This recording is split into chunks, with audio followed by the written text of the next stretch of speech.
And now, The Bonfire with Big J. Oakerson and Dan Soder.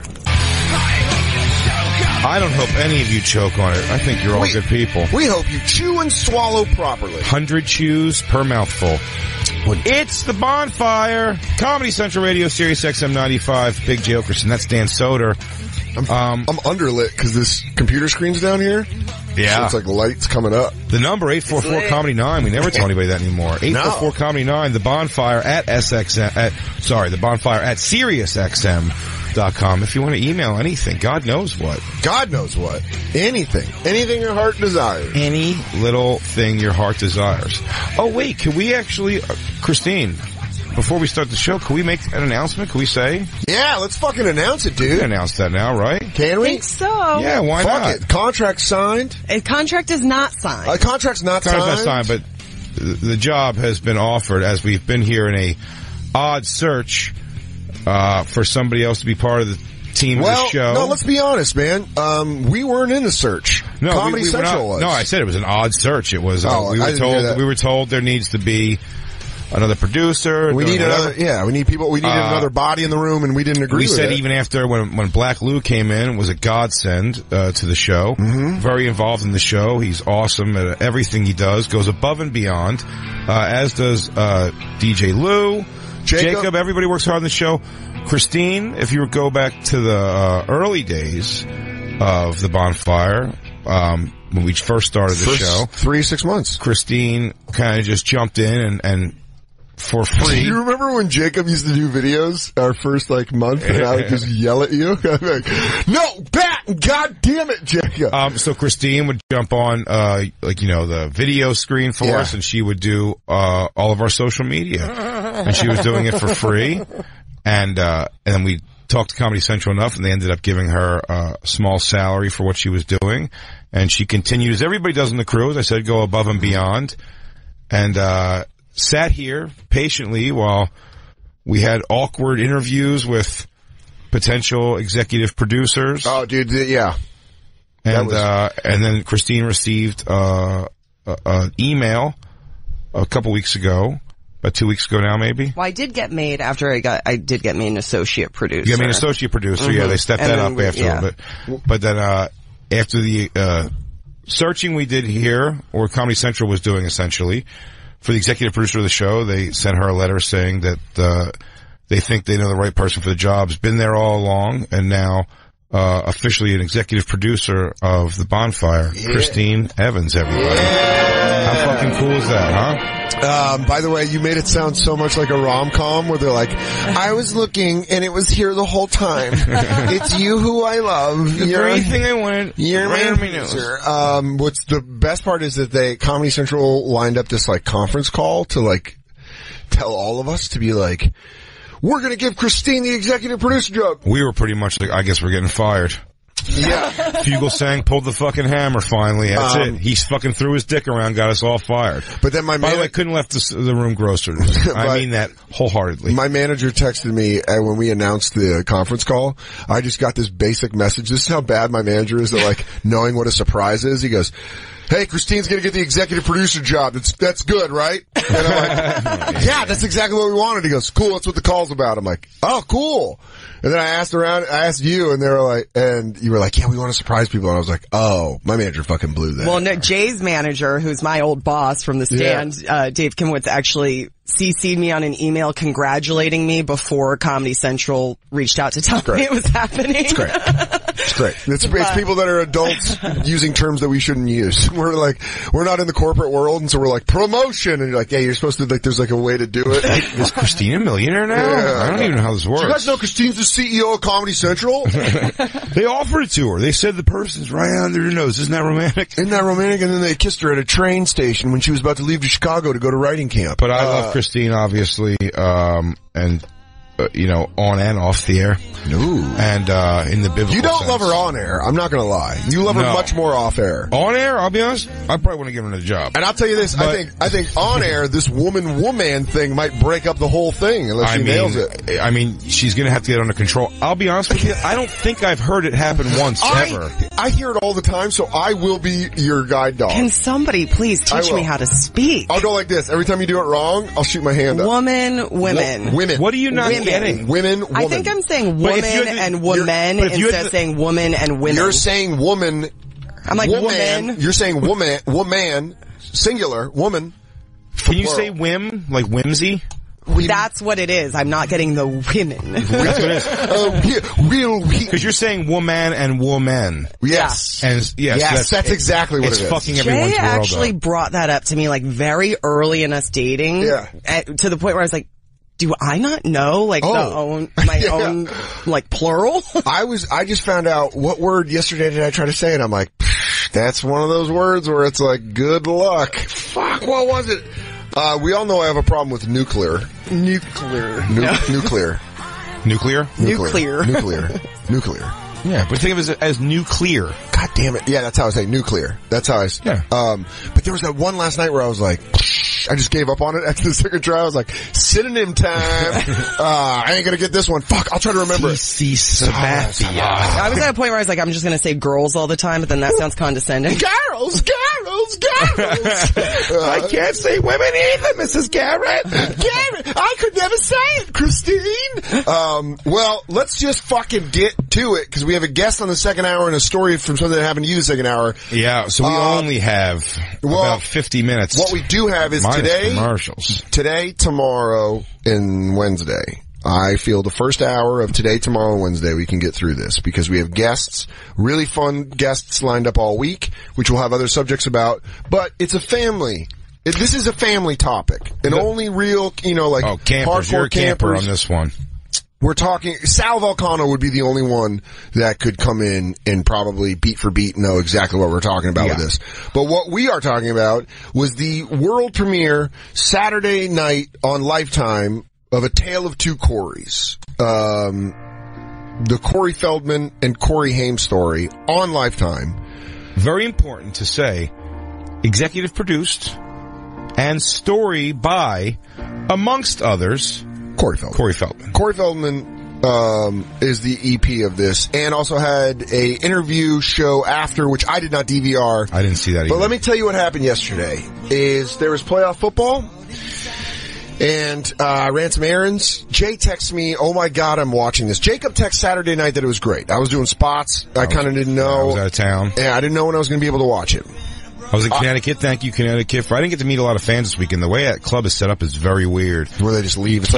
No, it's not that they just leave. It's like if you're not going outside in 0-degree weather, there's nowhere to really go and meet because people are coming in and people are leaving, and it's just in a mall. It's like in an entrance of a mall, like, there'd be like a Panera Bread and then the comedy club. Yeah. There's just nowhere to go. So I met a handful of people, but I didn't get to meet, many. And for the people of San Francisco, I promised to reschedule, that bomb cyclone blizzard, cancel my flight on Thursday, and then they would have,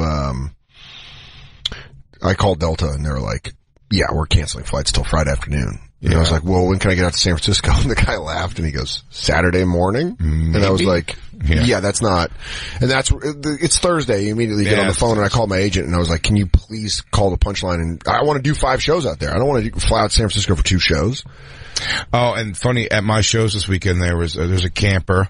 I'm drawing a blank on his name, who was enjoying the show very much. His chick, hammered, was not. Okay. Now, she was definitely angry at some things from earlier in the set because what was funny was I was in my closing bit telling a story about Christine saying something disrespectful about me. Nothing, this isn't even a sexual joke. A rare non-sexual joke. Yeah, it's actually, I know what joke you're talking about and I love this joke. What's hilarious, I'm saying what's hilarious about being my non-sexual joke is that in the middle of telling, I could see she's wanted to go several times already, but hasn't. And it's just like, it happens at times where I can't address. I always want to. Yes. I'll leave the middle, but if you're in the middle of a long thing, you're like, I don't know if I can get back into it, so let me leave it. But then when I would stop talking and start going into the next thing or talking to the crowd, she was just kind of like sedate. But then she gets up and goes away, like, she leaves, but when I say the thing, I go, can you believe my girlfriend said something so disrespectful to me? And she stands up, and I see her doing, like, I can't. I can't. Like, kind of being loud about it too, and just walking off. And then I had to acknowledge that, because I was like, what's that about, dude? And the guy's like, crackle, crackle, man. Oh, dude, that's and I'm like, so funny. oh, that's cool, man, crackle, crackle. I'm That's like, but your chick, so fucking great. Your chick hates it, huh? He's like, yeah, man, I don't know. But I go, is she hammered? He goes, yeah. I go, oh, alright, so she's just like, damn, I got it. Yeah. So I kind of laugh at it a little bit, and then I start back into the joke, and she comes back, and I even say, I'm being very nice. I'm like, I know it's a weird time to come back. You know what I mean? I go, you know, it is what it is. And I finish the joke and I go out there. It's the only show where I sort of saw some people because I was leaving to go back to New York. Yeah. So I did walk out the front. And I saw some people. Hilarious. In the very limited experience I had with fans, one girl, asked me if I was staying in town another night because she's a stripper and is working the next day. Ooh. And I was like, I'm not going to be here tomorrow. I'm sorry. And then she just showed me her titties in the, like, hallway of a comedy club, which was great. That's great.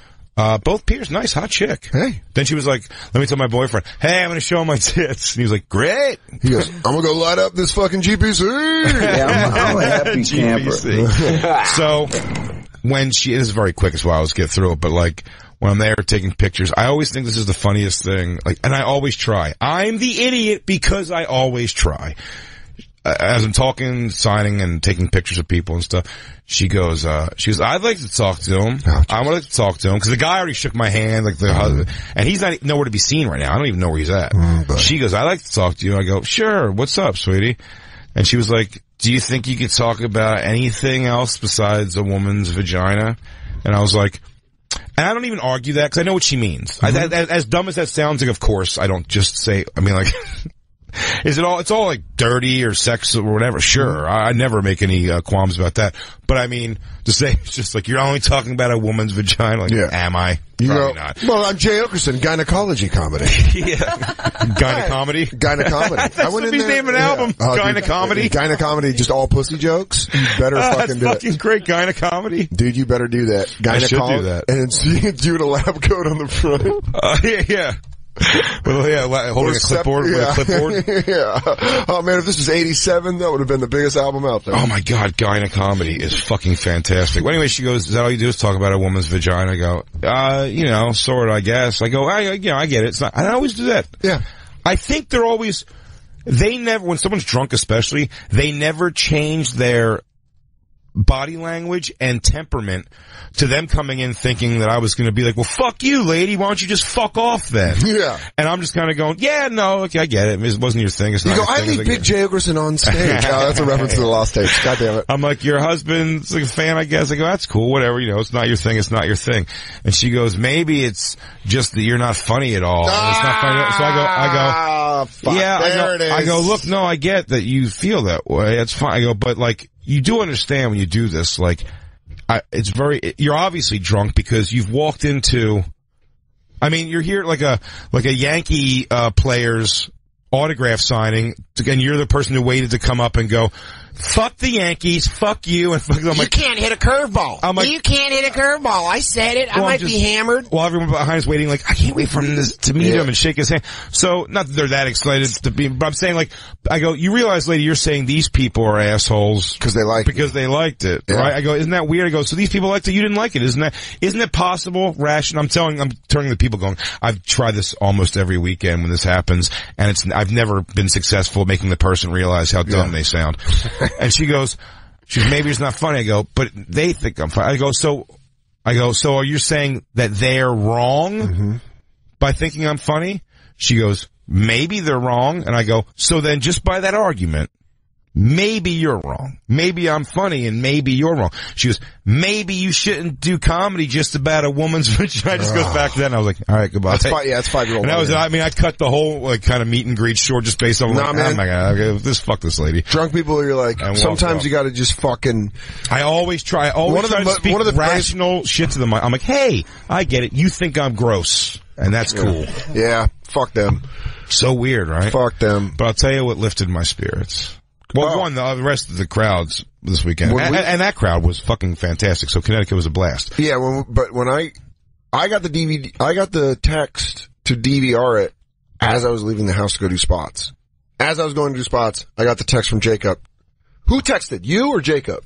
Jay texted, I believe, because somebody tweeted that it was starting. You texted. And so he but it was on our group chat. Yeah. Mm-hmm. And so I saw just DVR tonight, Taylor Two Corys, and that's why I was like, that's why it didn't make sense why I didn't DVR the interview, because I texted you like, got it set, and then you like interview after, and I was like, fuck, because I was already left the house. I didn't get the interview either. Okay. Christine took a picture of herself getting ready to record it, never actually hit record, That's which so is great. hilarious. That is so awful. I Insta-storied recording it and then didn't hit the button, but it is on mylifetime.com. Well, let me tell you what was great was yesterday after the football games, I put it on, and Vecchione's laid up on the couch, and he's like, what is this? And I was like, this is a Tale of Two Corys, bud. This is Feldog and Hamster. This is the origin story. And he's like, Tell me he got glued into it with you. Dude, first 7 minutes, he's like, this is fucking garbage, dude. And I'm like, yeah, it's hilarious though. It's hilarious garbage. And he's like, no, this is dumb, man. How long is this? And I was like, it's 2 hours. He's like, dude, I can't sit out here for 2 hours for this. And I was like, all right, man. Wow. So that surprises me. Fast forward to the end of the movie.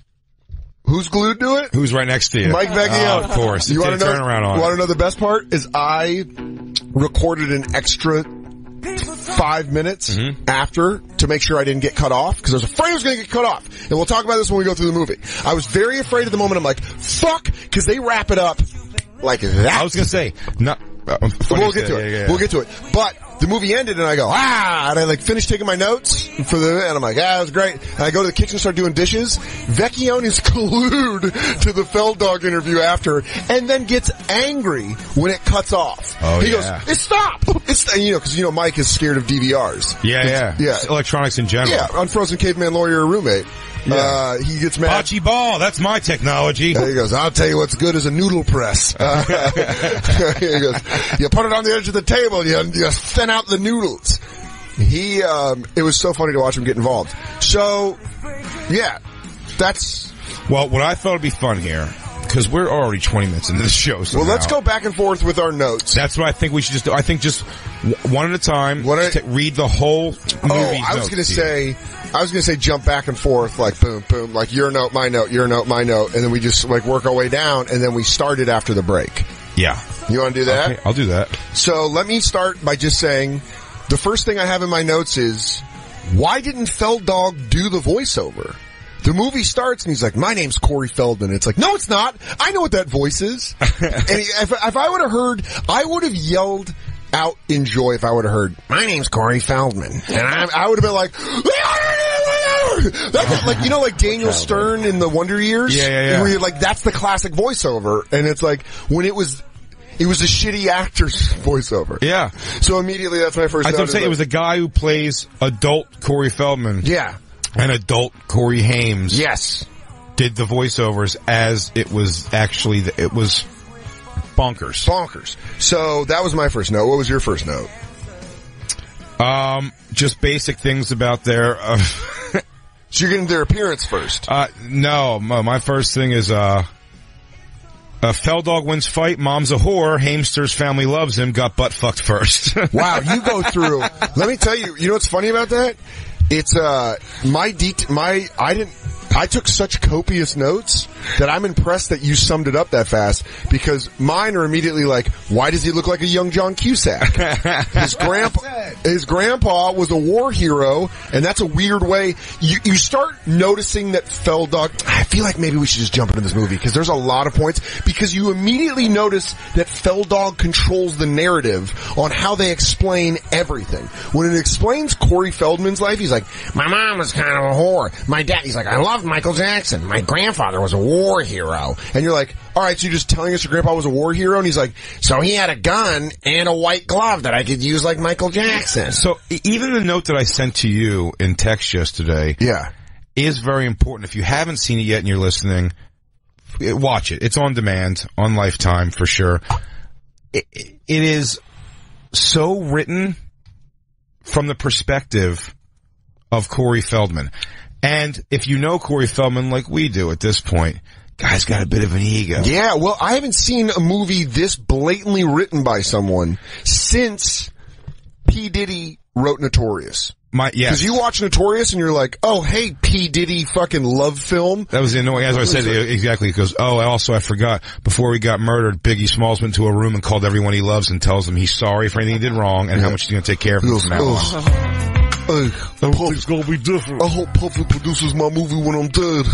Cause he's such a good guy. He sips on the Baileys. But he's the only one that can tell the story. No one else can tell the story but Puffy. He definitely doesn't have economical vested interest in this endeavor. Can I give you another? See, my thing is my notes. I almost want to read mine straight down. Dude, I want to tell you my notes. Saying how much I realized. You go first, because my notes are different than yours. Yeah, how much I realized right away this was a movie about him and how he wants to see himself. Yeah. My notes all make sense to that. Let's do your notes first. Michael Jackson knows Feldog already. Before they meet. Asks about, because he's heard from Steven Spielberg specifically that he's been nailing his dance moves. That he's been practicing. The dance moves reoccurring throughout the movie is the best part of any movie I've seen in the past 10 years. Easily one of the best callbacks ever. The scene in the club, I just want to tell you this right now. We're jumping ahead. The scene in the club, I legitimately stood up and started screaming at the TV. I go, yes! Dance scene! And Vecchione was like, what are you talking about? And I was like, Feldog's gonna dance! Cause Corey Haim goes, come on, get out there. Oh, I know.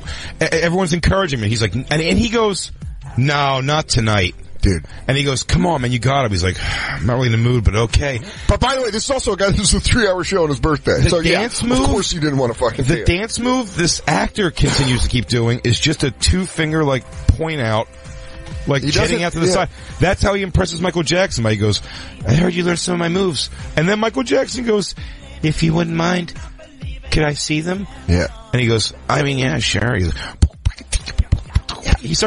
Michael Jackson starts beatboxing for him to dance. It is so fantastic. There is a beach, their first actual meeting. Oh, I want to the first actual meeting before they do the Corey and Corey meet. Before they do the Lost Boys, they decide to meet up with their dads on the beach. Yeah. Corey Feldman's parents still together. 2-on-2. Corey's parents still together. Feldog and his dad versus the Hamster and his dad. Well, that's how it seems it's going to start. I don't know how many times you watch the scene. That is a football game that has zero consistency whatsoever. The teams are constantly changing. Everyone's trying to tackle one person. That, you know what? If we got the goddamn scenes, I'm like, should we just watch the scenes as we have here? Yeah, because I'm going to tell you this right now. We just went by, Feldog's mom, who in the Lifetime movie is clearly a 32-year-old actress, and her vibe with Feldog is that she's trying to fuck her son the whole thing. She's like, you gonna do that audition? Did you remember, you stupid ass? You want me to suck your dick? I mean, she goes, did you learn your lines? This is a big movie you're on. You're getting fat, you're disgusting. What'd you do to your face? I want to lick it. Every step of this movie is Corey Feldman. He goes, don't forget I'm a victim. Luckily, I'm so badass I was able to deal with it. Yeah, meanwhile, Hamster was a real maniac. Fucking freeze frame. Yeah, dude, that's a great, take a picture of that one. At the Bonfire SXM, we'll tweet out the pictures.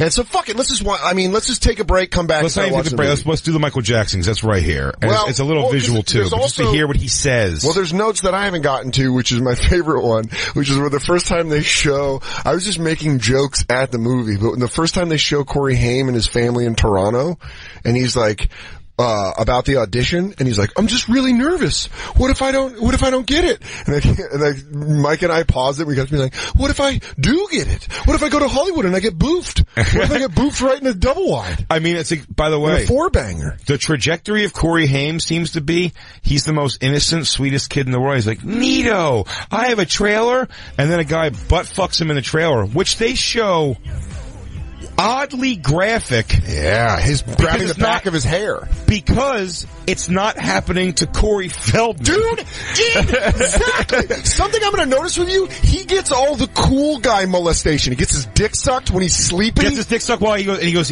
maybe I don't know, I was half asleep. Really, I don't know what's going on. That guy took advantage of me when I was asleep. I mean, I didn't suck anyone else's dick or anything. And constantly through the movie, Corey Haim's going come on, man, we boof dudes, right? Let these old men come in our asses, and then then we get movie parts. You're not doing that too? He's like, I guess I'm just a great actor and no one's asking me to go that far. I guess everyone just wants to suck my hog. No one wants to make me their cum camel like you, hamster. So we'll get to the Michael Jackson scene, but this is my favorite thing is two things before the MJ scene is when they show him filming Lucas. At the end of the scene, they're like, and rap. And he shakes hands with the actor in the scene. We're like, and all they say is we're going to turn it around. So that means that they're just getting a different cameras. There's moving cameras. But they go, and cut. And he shakes hands with the actors like, great job. And you're like, you know what kind of psycho you'd look like if I finished a scene and Damian Lewis was there and I go, hey, great job on that one. He'd be like, what are you doing?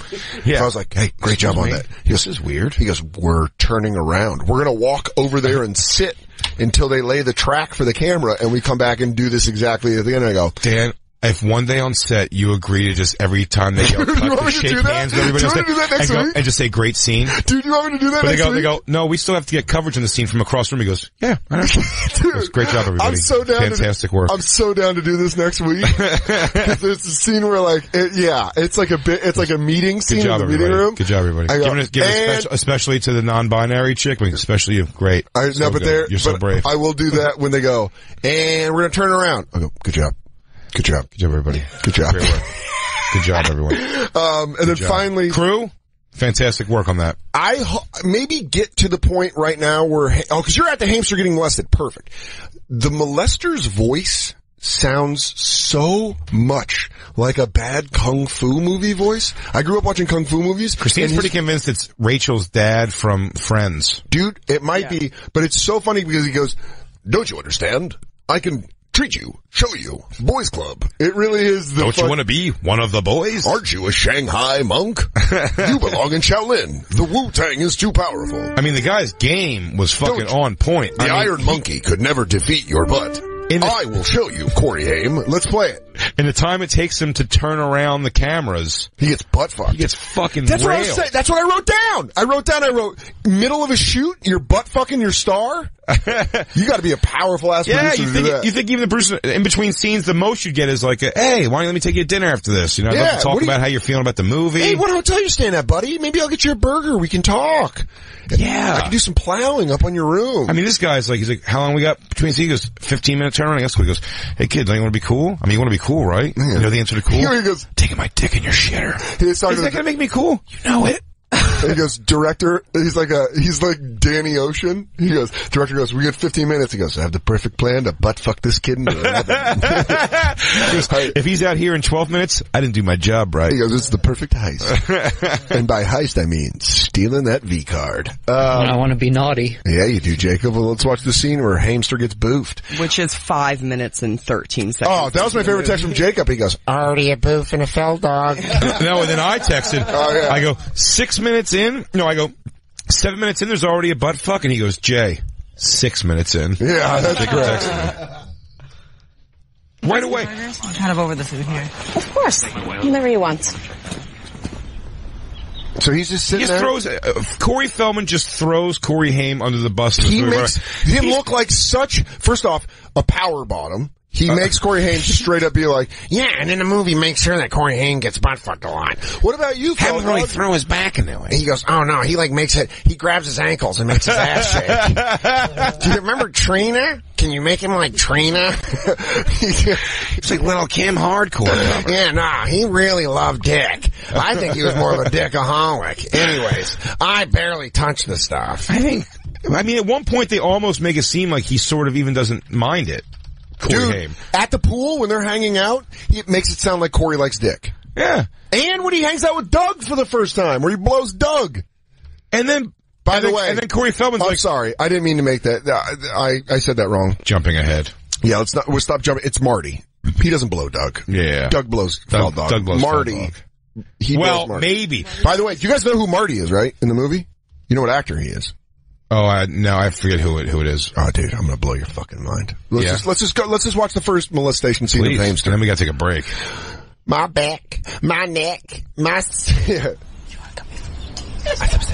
By the way, also, I'll pause. You can keep running it because the Yeah, it's fine. Yeah, keep running it. It's fine. I just want you to know, A sunglasses, here it is. a sunglasses company definitely sponsored this movie because all through the years, every pair of sunglasses, they have these odd, it looks like police badges, the frame, like, or the actual lenses. Yeah. Looks like police badges, and every pair of sunglasses in this movie is those sunglasses. The only thing better than the consistency of the shitty sunglasses in this movie are the wigs young Feldog wears over the years. As his hairstyle changes, it just gets so fucking crazy.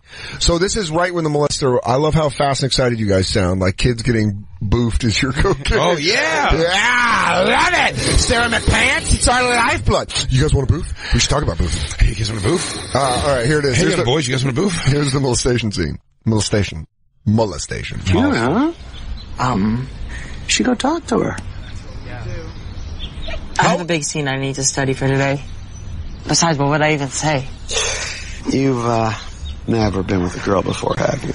No, I have actually many times. Oh, yeah. Many times. You kissed her? Stop right there. That was one of my notes. 13 years old, you'd have to lie about that. By the way, that was one of my notes where it was clearly like, the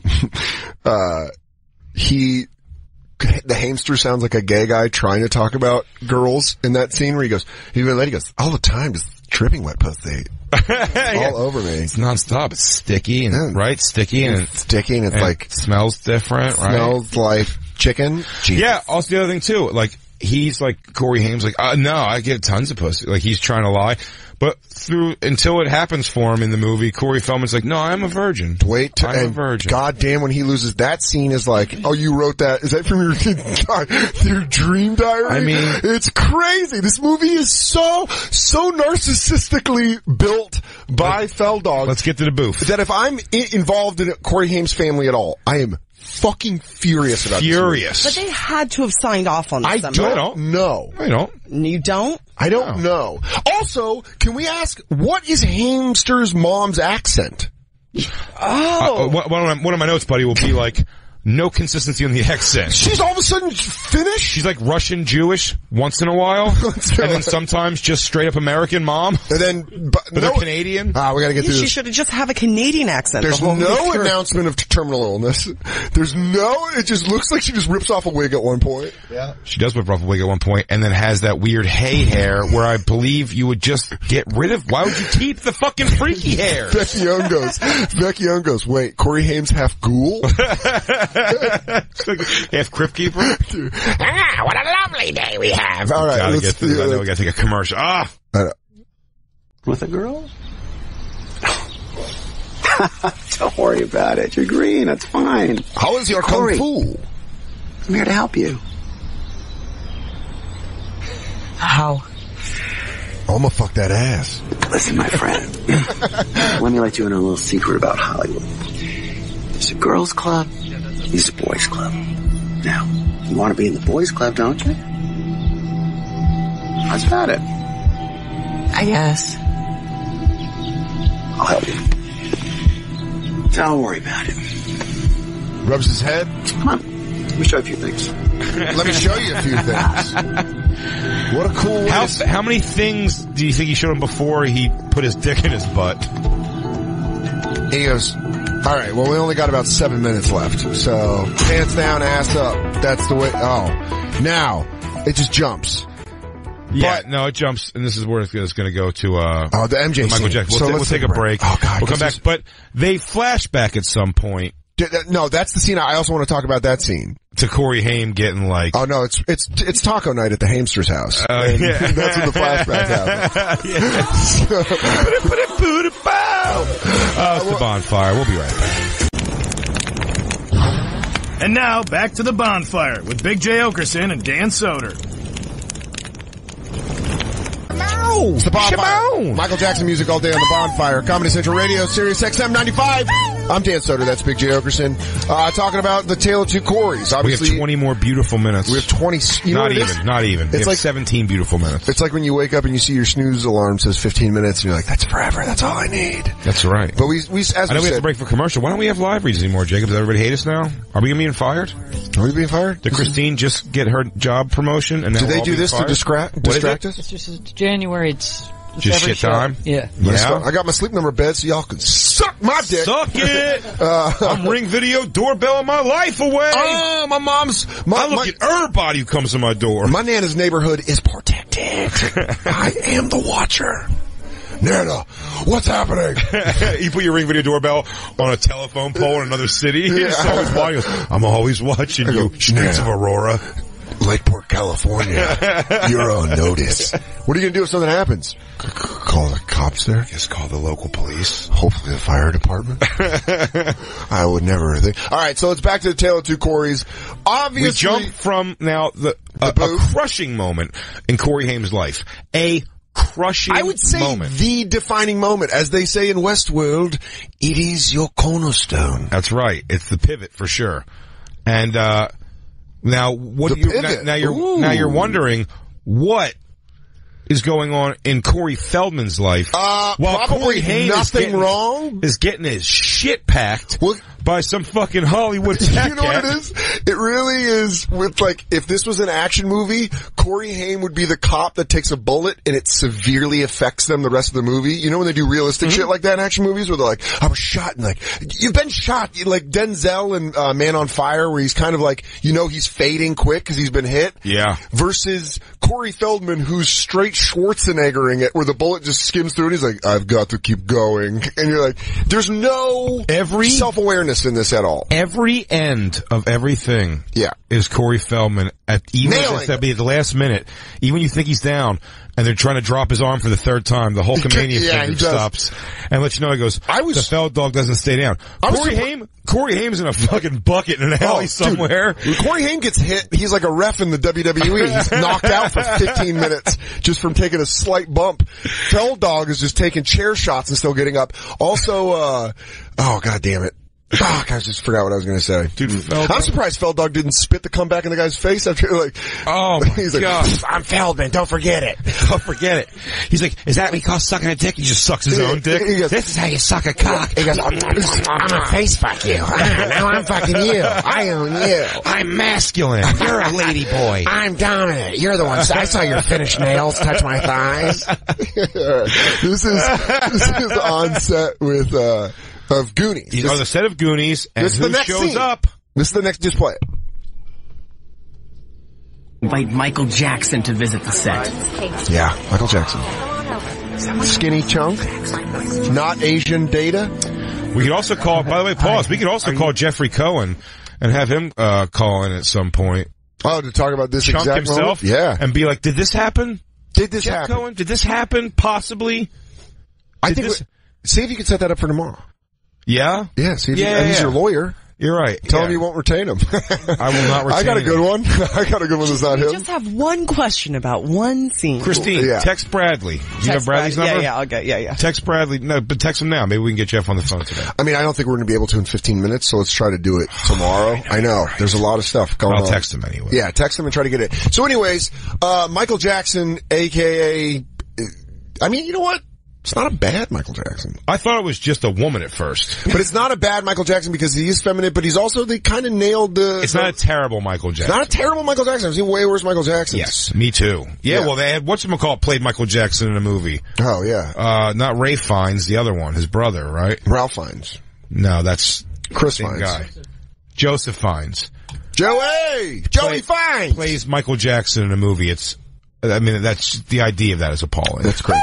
They couldn't find a black person to play Michael Jackson. Yeah. Well, yeah. So they have a black Michael Jackson, or half, yeah. This looks half black. That's fine.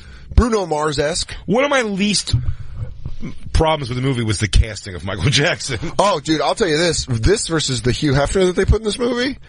The Hugh Hefner looks like George Hamilton's younger brother. I mean, the everybody. Oh, There's dude. Tom Hanks. Oh, the Tom Hanks! That's in my Carrie notes! Fisher. Oh, God, all right, let's just watch this scene. Michael Jackson? Yes, and you are? I'm Corey. I'm a Goonie. You're that kid from the Gremlins, aren't you? Yeah, you recognize me? You're my favorite actor of all time. I wrote Billie Jean about you. I mean, I feel like someone to come into You were my inspiration for Thriller. He goes, I bet it was first, like, it was like, holy shit, Corey Feldman. And someone had to finally just step in and he goes, who's going to tell me? Hey, Corey, hi. you may want to make it like I mean, how about if like you tell him who you are, and then he recognizes you? So this not how it happened. He came in fawning over me. So this movie kept reminding me, watching the movie, it kept reminding me of the Chappelle Show sketch where Chappelle did Antoine Fisher, where he was like, "There's a movie out called Antoine Fisher, written by Antoine Fisher." He's like, "Ladies and gentlemen, I have Dave Chappelle, written and starring Dave Chappelle." And it's just crazy, like when he's born, it's like, "That is one funny baby." He's got a massive dick, and Chappelle goes, "Waka waka." Dude, it is so great. There's a scene where Eddie Murphy and Richard Pryor call him, and he's in the bathroom, and they're like, "We just wanted to call you and say you're the funniest comedian of all time." And I don't know why I'm doing Cosby. But, Chappelle goes, "Oh, thank you very much, Richard Pryor. Hold on, Halle Berry's in the shower. I just had sex with her." And they're like, "Oh, you're so cool." And it's like, you watch The Tale of Two Corys, and you're like, this is exactly what Chappelle made fun of. Well, with almost no exaggeration to how ridiculous he makes things. It is the reason why we keep bringing this guy up, and because he keeps surprising us. Because he's trying to do a good thing. He's trying to write a story about his friend's abuse that inevitably cost him his life. But what it comes off as... If you asked me what this movie was about, abuse would be one of the least things ever I would talk about. Yeah, you'd be like, I don't know, the Corey Feldman can dance exactly like... Yeah, it's one man's rise to awesome. That's what this movie is about. He goes, then cocaine got in my way. Kicked that habit. Yeah, real quick, too. Yeah. Like nothing. Like it was not, I'm telling you, like a bullet grazing him in an action movie. One of my favorite things we're going to get to is what he does when he comes out of rehab for his ride. Yeah, all right. Let's, yeah, I know exactly what you mean. So let's just keep, so he meets Michael Jackson. Michael Jackson, instantly a fan, knows who he is, knows his work, reveres him. And then this happens. A dozen times. Really? Steven has been telling me that you've been practicing my moves.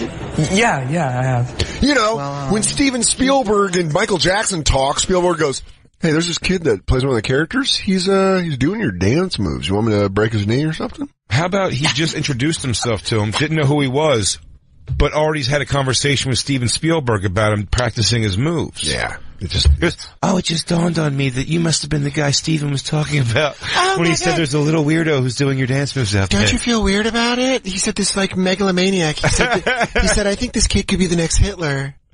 Anyways, he says you've been doing my moves. Oh, this is great. If you don't want to. But, it's a good Michael Jackson. See you do it. Wait, rewind that a little bit. I'm sorry. Yeah. He goes, I want to see you do it. I mean, this is so clearly written by creators. Yes, and you are? I'm Tori, I'm a Goonie. You're that kid from the Gremlins, aren't you? Yeah, you recognize me? I must have seen that movie a dozen times. Really? Steven has been telling me that you've been practicing my moves. Yeah, I have. Well, yes, I have. You don't have to if you don't want to. But, I'd love to see you do it. You ready? Yeah. Oh, God.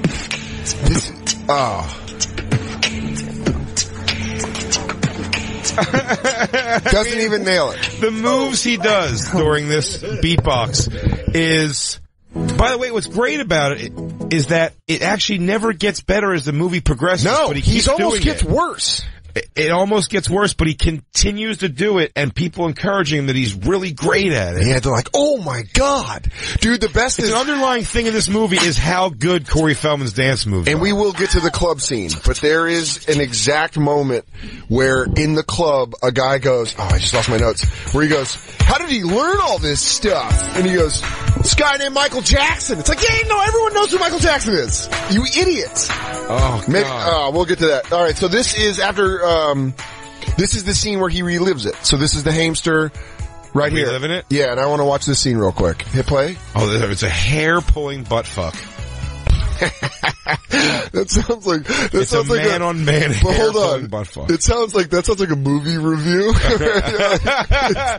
It's like if I had to rate it on a scale of 1 to hair pull butt fuck. Yeah, dude, just the way you said that. So they moved to L.A. Wait, let's hear the mom talk. I want you guys to continue to hear the inconsistency of the mother's. Rewind it a little bit. I didn't realize till the end of the movie that they gave her an accent at all. Oh man, I knew it, right? Because immediately I went, no. Sunny Southern California. Oh, this is so great. We moved to sunny California. Corey, come help us put the groceries away. No accent? Yes. I would have said no accent there. Like now I'm listening for one, so I hear it, but I mean still. Yeah, here you go. Corey, come up with the groceries away. Yeah, here it goes. I think she's a foreign actress that maybe isn't, like, holding on to the American accent. No, because when she goes real foreign sounding, nails. she goes, not that she nails it, she goes, she goes like, Corey, help us put the thing away, and goes, and why don't you put the canned goods in the pantry? Yeah. It's like that different. She goes full Schindler's List. Yeah. Like, Corey, do me a favor. Can you grab me a hair tie out of the bathroom? The rest of you motherfuckers will eat gruel as I prepare it. Corey, just got some groceries. Little girl. All right. Here it is, more of her. Dinner. Maybe we should just ask Corey what he wants. All right. Really curtailing the Corey. By the way, pause. That's also a thing he wants to I'm really happy we just watched that. That's not in my notes, but it's again one of the points I had about the movie is just that we just watched last night, and you'll get to why. We just watched the 30 for 30 about Tanya Harding and Nancy Kerrigan. And it's the same thing. It's Tanya Harding, like, it's coming from such a place of Tanya Harding's people because her husband's in it. She's not in it, but Tanya Harding's in it too. But Nancy Kerrigan's husband / agent is in it. And the whole documentary is written from, it's like, there was the ice princess. You know what I mean? Like, Tanya Harding's taking the whole thing. It's like, and they treated her so good. And she got to skate at the best places and she got the most expensive outfits. And I had to make my own outfits, this stupid bitch. You know what I mean? Like, everything, like, there's a running thing in this also where Corey Feldman's people are like, fuck you, you little idiot, you piece of shit. And he's like rising above it, like he's still being awesome. And Corey Haim's buckling under the pressure of his whole family constantly going, let's see what Corey wants. Corey, okay? If you're thirsty, we're thirsty. Corey! Whatever you want to watch, Corey. It's like, how did we miss that you got So the Corey Feldman goes, oh yeah, his family treated him so good. It wasn't like mine. I had a rough go, but his family was awesome. They loved him. They did whatever he wanted. Basically, degree of difficulty was a 9 over in Felddonk's world and a 2 in Hamsterville. Yeah. He's really showing you that it's whatever. Why would his sister go, maybe we should just see what Corey wants? It's like that Louis C.K. joke. They react like there's a gunman in the other room. No, you know what he made him like? The family. Did you ever see the Twilight Zone movie? Yes, where the kid can do the kid with the Jeremy brain. Licht from Hogan Family he can control anything, so that you realize quickly that his family were like basically slaves. Yeah, that's perfect. That are nervous when he comes in the room. They're like, "That's great. Whatever you want to do, this is awesome. Please don't take away my mouth or whatever fucking skill." Yeah. So let's hear her accent because then it gets to where we can break. Nice. So Hamster's just sitting in his room. What do you want to eat, Corey? It's like, here's the flashbacks. Oh, he's bent over, he's holding his hair and railing him. Oh, he's making an O loving face. it. Okay, fine. It's going to be tacos again. So I'll play that back. So That was an accent. That was an accent. Yeah. We're having tacos again. We'll play it. Let's go all the way through. Listen for the accent. None here. Corey! Come help us put the groceries away. Yes. What should we have for dinner? Maybe we should just ask Corey what he wants. He can control everything with his mind. Corey! Nice. Corey?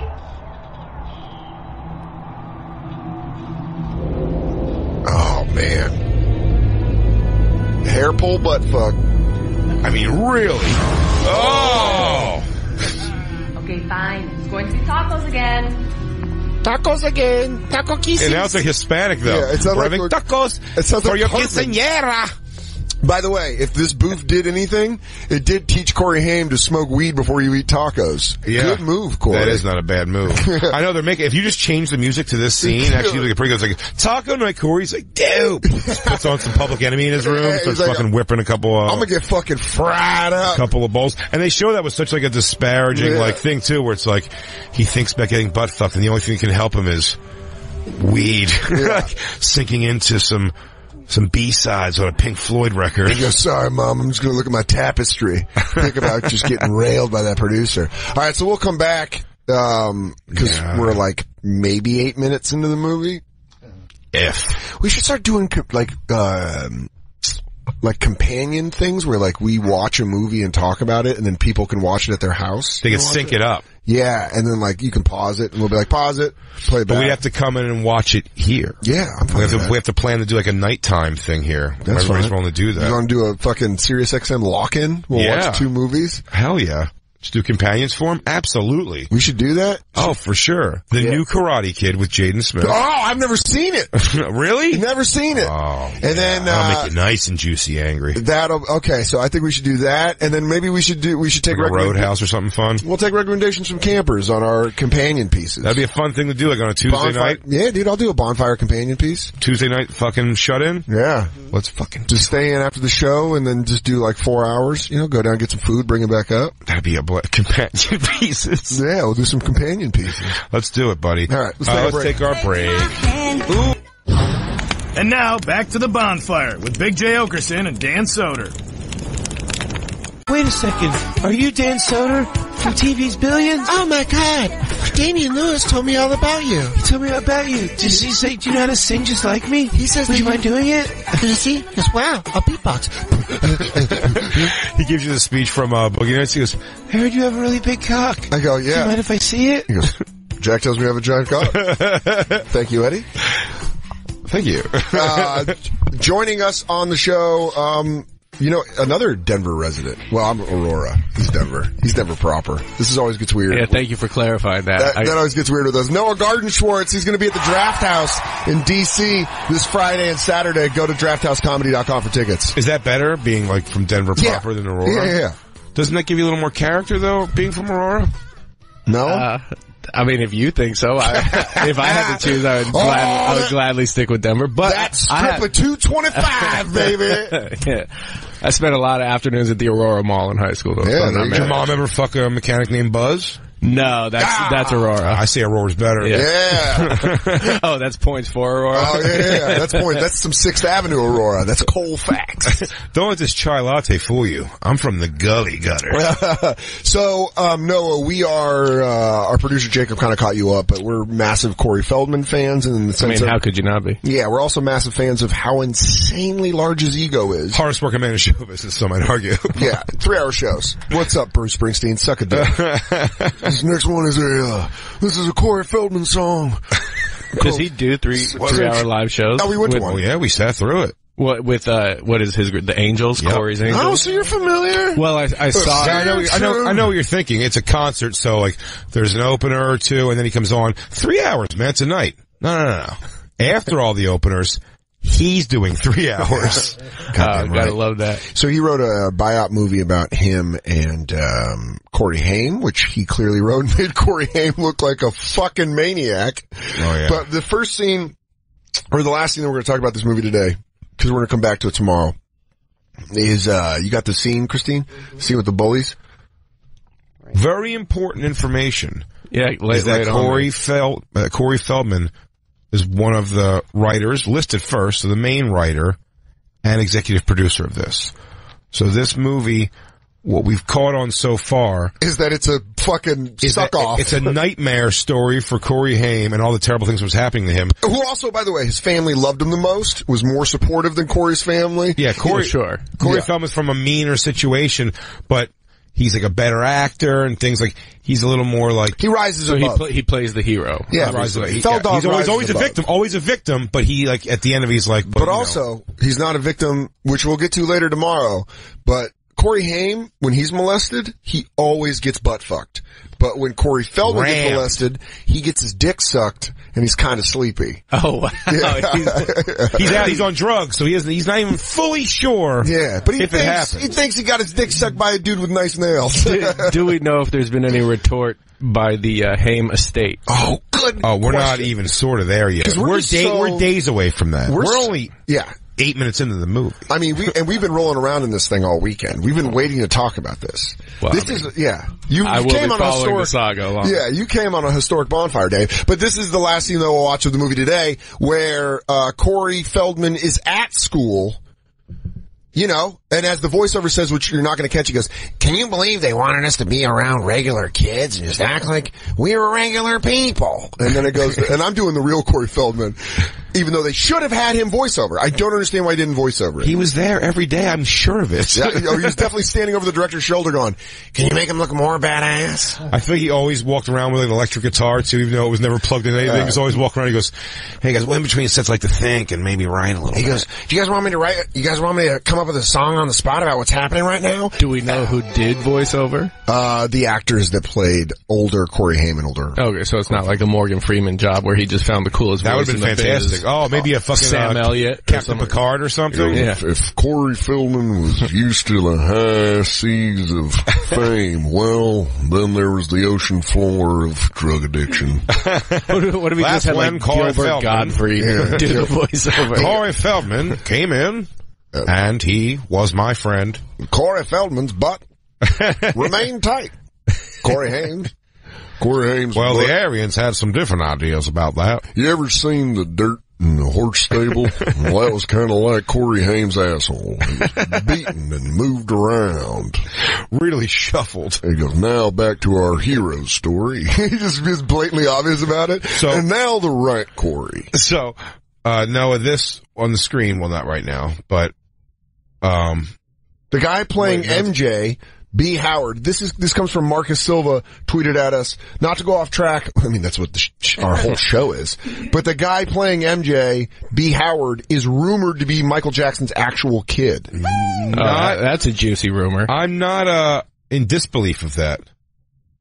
Yeah. I can see, not with that fat dentist assistant he was like that he said he put a kid in or whatever. Yeah. But with somebody else maybe. Yeah. Maybe. Huh. Well, there you go. Maybe I don't see it. Him and LaToya. He's like, do you wanna be like Game of Thrones? You wanna try it? I know that's the thing 20 years from now, but Royalty keeps the blood pure. Come on. Juwan Howard's kid, maybe. Yeah. So this is Juwan Howard years. I'm not seeing a lot of MJ. Yeah. This is young Corey Feldman here, and he's just reading a book, trying to mind his own business. He's just trying to learn, trying to get better, trying to evolve. Always teaching myself. Always kung fu, or dancing, or electric guitar. You're probably wondering, what book am I reading? It's a book that I wrote. And Sun Tzu copied off me. I call it Corey Feldman's The Game of War. Yeah. And then it got shortened to The Game, and we find out Corey Feldman was just mystery. Like, some bitch stole it. He goes, nagging is my number one thing. Bullies. Hey, Corey. I heard you're leaving us to go make a big movie. Yeah. What movie is it? It's called Boss Boys. Wow, that's so cool, don't you think? Yeah, pretty cool. You know, since you're leaving us and all, we wanted to give you something to remember. By the way, pause it. That guy on the right is 35 years old. Yeah, it's a lifetime movie. Bully. Even the second half of the scene is so full of ego, it's unbelievable, that it made me forget the first part of the scene. The character is so full of ego that when these kids are very obviously going like, whoa, heard you got a big movie coming out. He goes, what's it called? He's like, Lost Me. He goes, oh, that sounds awesome. And he's smiling back at them. He's like, ah, cool, man. Yeah, let me tell you this. That ego tricked me into remembering that scene as them being supportive. Oh, really? Yeah. When I thought back to that scene, I go, oh, that's hilarious. Even the bullies were supportive of Corey Feldman. And then you're like, oh no, he out-egoed him. He fucking judo flipped him. Fake it till you but make Christine it. will tell you, and this is a game. great freeze frame right here, because Christine will tell you 100% right here. Yeah. I paused it and said, there's no way he's losing this fight. Yeah. And now let's watch. Against three of them? Mm-hmm. Yeah. 3 bullies. What they don't know is I've been studying Krav Maga. So 3 of them drag him into the bathroom. They sock him in the gut. They're getting ready to give him a swirly. But he ain't having it. Elbow! Head to dick shot. The other one just runs off. Yeah, it just scampers off. And then the principal comes in with his fucking Will Smith vest. That's my favorite part. Yeah. Not only did he knock them off of him and get him on the ground so he can escape, they follow him leaving the bathroom, and then camera swings back to show you again, like, still on the ground. Look at him. Well, little did those bullies know that toilet water is like Popeye spinach to Corey Feldman. Yeah, it just gets stronger. Yeah. He goes, they also didn't know I grew up with Liam Neeson, and I taught him everything he knows. Yeah, I don't know did they go to fucking hang out with Mr. Cooper's school, by the way? Why was fucking Mark Curry? Mark Curry came in with that vest. That Will Smith vest is loud. That Fresh Prince of Bel-Air vest. Hang with Mr. Cooper. Yeah. What are you guys doing in here? Mr. Cooper. Now I know you want to be young parents? Yeah. Both in the fetal position. I mean, really? An elbow to the gut takes you out of the game completely? That's crazy. You're a shitty what happened bully. to the third guy, though? What a shitty... Third guy ran off. Fucked off. He was like, oh, no, I'm getting He didn't want any part of that. He went like this, no, Mr. Feldman, no! They had to cut that scene. He wanted no parts of what I was bringing. He goes, I want you to tell every other bully that the Feld dog's coming for him. Look at my face. I did this to you. I did this to all of you. If you want to ever graduate, stay out of my way. He's like, don't throw me. You guys should leave. I'm a lost boy. He just puts it in there. He goes, you guys should leave. It's like, yeah, fuck you, Feld dog. Goes, click. Now, you just can't leave. Oh, it doesn't look like I'm trapped in here with you. It looks like you're trapped in here with me. Do you know Michael Jackson? Shamo! They go, Corey, we have to reshoot that scene because it is fucking bananas. I mean, I can kick their ass still, right? He goes, all right, well, how about you make it look like I'm gonna lose? And then some quick elbows. I gotta tell you, we're right here. We gotta get to that. Noah could jump in definitely on the football. The football scene. Oh yeah. Yeah, well, that's what I'm saying. I mean, I don't know how you guys have the self-discipline not to just watch this entire movie. Oh, well, no, you know what? For every episode of The Bonfire, I'm invested now. Thank you. I've seen 30 seconds and I don't want to talk about anything else. That's all I want. After our next break, I'm pulling out my notes now. I gotta tell you the story because I just want to hear other people's opinions on this. Okay. So let's get to, oh dude, there's so much stuff. No, we're here. Now what happens is we could skip is there's the suicide? But yeah, I want him to get in the car with his dad. Yeah, what we cannot skip is how much of a Gary Corey Feldman's dad is. Yeah, Gary is me and Dan's father's both named Gary. Okay. Both same dude. Just one listened to like Pink Floyd, the other one listened to Jimmy Buffett. Yeah. That was the difference. Exactly. West Coast and East Coast Gary. It really was. I'm on board. One liked weed, one liked booze. Oh, yeah. One loved booze. A tale of two Garys. Yeah. A tale of two Garys. That'd have been great. So what we could skip. My Gary's just Steven Seagal. What were you gonna say? What we could skip is their truth about cats and dogs moment where Hamster just cold calls Feld dog. But you need to say that in the moment, so Corey Haim calls Corey Feldman. There's a couple things about this scene that I wanted to bring up. Sure. So maybe we should watch it. Because what happens is Corey Feldman goes, he goes home. I forgot. Yes. I can't believe I was going to skip over that's this. Why I was dragging my feet because. My apologies. So what happens is in the scene that we just watched, Corey Feldman gets bullied and of course kicks the shit out of all of them, right? Mm-hmm. Well, he comes home. He's got a mark on his head due to one of the bullies. The bully must have caught him sometime. His drunk single mom, who's also a stage mom, sees that he's injured and screams at him. It's like, don't you ruin your face.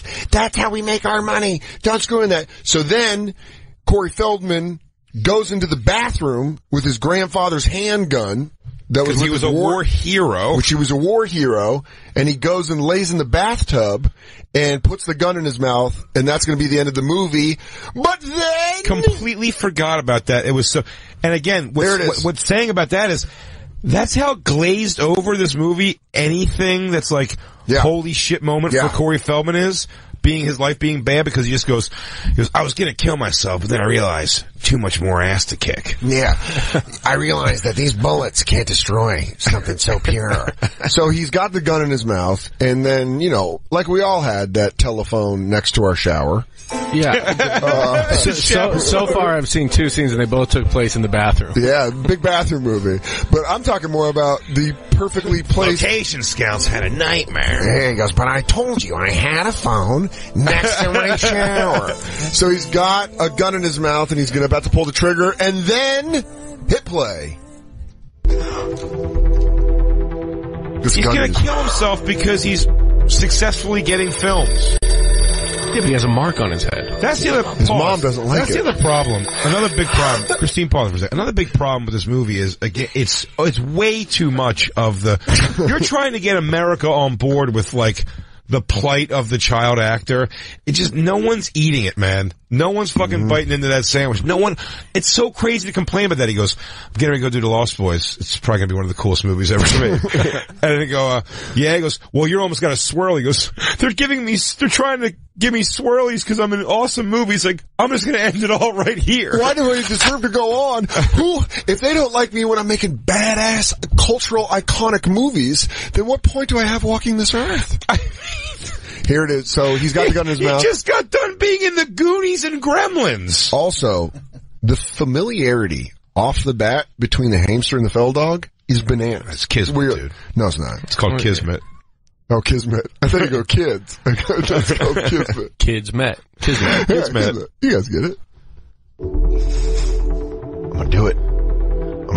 I can end it all right now. Oh, how's that steel taste? The dance moves die with me. They're never.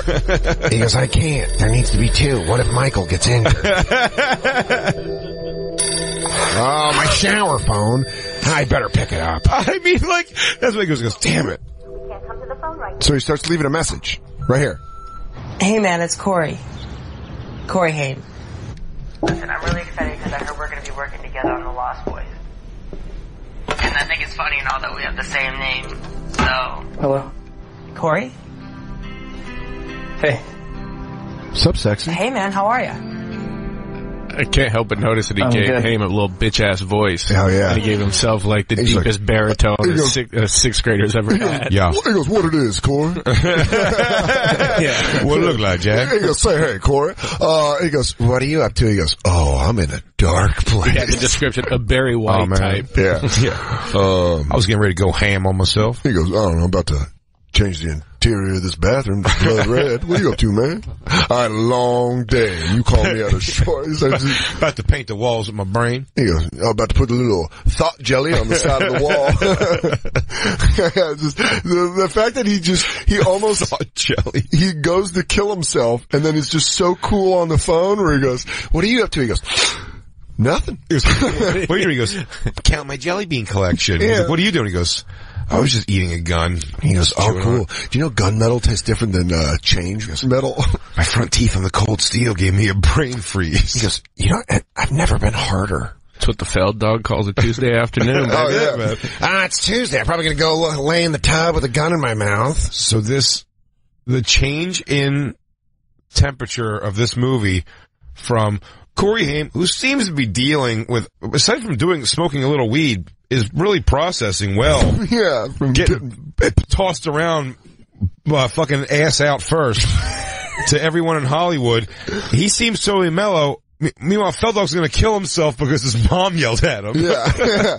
And he just beat up 3 people at school. That's such a good one. He goes, these hands, it's a gift and a curse. I can't be trusted around people. I need to put them on a guitar where they can do good. These hands are only doing dance moves now. Dance moves and music. They'll only build, never destroy. I cannot believe it's almost 7:30 and we're 13 minutes into this. This really is so gold. Taken by this. It's gonna stretch. All right, here, let's go back to the phone conversation. What are you doing this weekend? Probably gonna lay in the tub with a gun in my mouth. I was thinking more tub gun time. Don't know. The plan. I can't wait till we get to. Oh, where it goes is better than what I thought. This movie kept getting, as a Feld dog fanatic, a Feld fan, which by the way, we're all blocked on Twitter. Feldmatic. Really? Oh yeah. He hates all of us. Okay. We are I blocked. can't figure out why. Yeah. Oh, we are blocked severely. Some of our best episodes were his performances on the Today Show. I'm not blocked. I can still spell. Oh! That'll be our leak, by the way. That's how we'll know that someone in his camp listens to the show. If you ever get blocked, it means he heard you say it on this. Yeah. So don't say it anymore. So then it's like, we'll smoke him out. I wish Corey was as into us as we're into him. Oh, there's absolutely.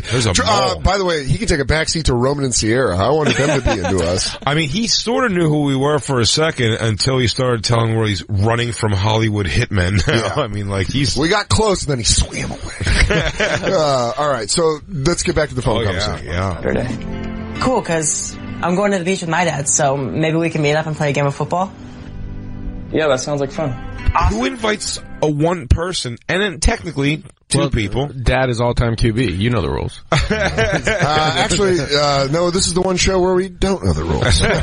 Ours were Mom's friend Jim will go out and throw with you before they go out. The mechanic in Aurora was the all-time QB. Before they go out to Bennett's Barbecue on Arapahoe Road. This game of football that he gets invited to, we're going to get to here in a second, is going to be...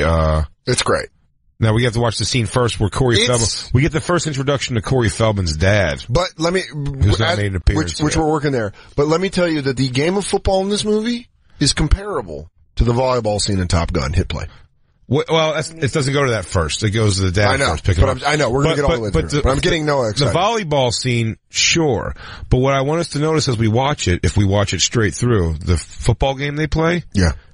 There isn't consistency in anything in this game at all. From the teams, who's on whose team, how you score, sometimes which way the refs call holding, sometimes they let it go. Which way you're running. It is. They said you could call holding on every play. They've also found the only private beach I've ever seen for 4 people to play with no one else on it. It's bonkers. So by all means, please. He goes, and by the way, Corey, you're right. No, he really did give Corey Haim a voice. It's like, do you want to go to the beach with me, my dad? I'm such a little dick. I just want to see an appearance by Feldman's dad because I want to see a Jewish father play beach football. Dude, that's not what you're thinking. It's what you're hoping, though. Yeah, it's what you're hoping, but you're not getting that. You just wait. Yeah, it would. All right, well, I'll see you then. Yeah, sure. Why? It's like such fuck energy. Yeah, it's like he's cruising for Feld Dog's dick. Yeah, he is. Usually it's only older men, but I'll take an exception to you. Here he is. Dude, my dad loved Camaros. I like the car. My dad loved El Caminos. My dad, of course he did. But he never owned one. That's how shitty. So here, let's get a little taste of the dad. Yeah. Looks like the bartender who got fired in Roadhouse. Hey. Looks like California, like a LA Gary. That is not what I was envisioning. No. What's she doing anyway? She's good. Yeah? Did you ever talk about me? Not really. I didn't think so. Give me 5. Up high. It looks like his name is Lance. Where do you want to go? The beach. To the beach. I want to go to the beach. Here it is. A game of football ensues. Private beach. Now, right now, let's call it Haim and his dad versus Feld Dog and his dad. But first of all, playing with a Nerf football. All right, the Hamsters are the Haims versus the Feldmans. All right, it's still Hames Feldman. It's a handoff. Oh, they just ran the option. Yeah, and you know what? He's taking it all the way. Touchdown. Feld Dog's dad just starts beating the shit out of him. Now they just start wrestling weird on a beach. It's still Feldman. Kickoffs. Hellman, they did a squib kick. Never seen a kickoff. Could you imagine, Gets by the way? The corner. Could you Feldman to the end zone! Pause it. Could you also imagine, by the way, first of all, they start writing plays for 2-on-2, which is hilarious. In the sand instead of on their hand. Could you imagine, by the way, if you were playing football with you, your dad, another guy? I can't. That's why I have a comedy career. Another guy and his dad? No, I'm saying, when you were a kid. Yeah. You and your dad versus another guy and his dad? Yeah. And then when you're running, that kid's dad just fucking wails you? That's what just happened there. Oh, he blocked him. Actually, that's the most realistic thing I've seen. My dad would have done that. My dad was super kid? competitive. That'd have been great. Oh, he beat up many a 12-year-olds on the basketball court. That's great if one of them took your dad's knee out. I brought my stepfather to play basketball one time at the rec center. I played basketball. Yeah. And my stepfather was not a good basketball player. He was a weightlifter. Yeah. And like, he got so fucking like angry, but he wasn't a big guy. He's like 5'9" maybe, like 100 something, 200 pounds maybe, but like he wasn't huge or anything. But I remember like him, he would get like knocked around or his shot blocked with these like young black kids and stuff, and he goes, "Oh, I didn't know we're playing rough," and he would just like do, he was like actually elbowing kids and stuff, and you're like, Joe. That is great. He's like, what? It's like, but again, now as an adult who was older than him when he did that, yeah, like I see now, I go, oh, he was a fucking, like right now, if I was playing like dude, I went to my daughter's like, back to school day, and when we go through their gym class with them, they made me and another father like just playing with like the girls. Yeah. It was like us and our daughter and 2 other girls versus whatever full court thing or whatever. And like I was just trying to give like assists, like I would bring it down, like get it to one of them so they could shoot and let them shoot and whatever. And I watched this dad take 2 shots, and I really was like, all right, motherfucker. Like really? Like you're shooting shots? Like, it's fucking, it's kids. Yeah. I mean, children. Like, what are you doing? She goes, how is Cynthia's school day? He goes, 2 for 8. What? He goes, I was banging on him on the boards, but, he was yelling at them to get back on tee. I couldn't drop him. Hey, Ashley, do you even fucking care about defense? All right, let's run it back. So now they're doing plays in the sand. No, but now it's Feldog and Haim versus the dads. Yes. I'm here, you're here, and what we're And he dusts his dad off the corner. Oh, spin move. Slow motion spin move. Hey, Mr. Haim, you look through jockstrap back on the 20. And now they're hugging. And he's holding him like a baby. I mean, that's the movie. That's the movie. Now it's Feldog's dad. But now it's back to the fucking other teams. And when Feldog misses. Your hands! I hit him right in the chest. Yeah, his dad's rough on him. So they show their dads side by side, and while Feldog's dad is insulting. No, but while Feldog's dad is going, he's like, what are you doing, man? I hit you right in the hands. Like, no, man, I hit him right in the hands. And then next to him, Hamster's dad yells out, he goes, great job, buddy! Good try out there! Supportive clap. Oh, yeah. Yeah. He goes, no, but really ramp it up.